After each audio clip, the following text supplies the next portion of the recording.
Mga limoncello. Ayan. Mga candies.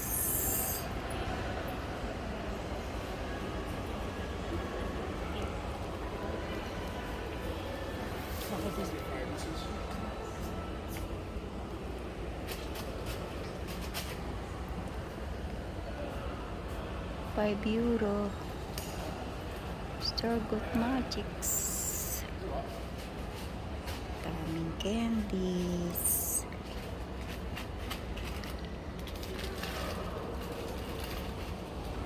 Ang bango. Hinaamoy ako mabango.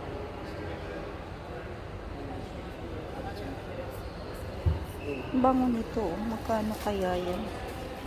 Sigurado mahal dito guys kasi anuhan ng mga ano dito mga nagtuturis. Linen. Mahal dito guys. Kasi puro ano ang nagpupunta dito, yung mga nagtutur for na tourist, kaya no bili-bili. No bili-bili ang Inday. Tingin-tingin lang tayo guys.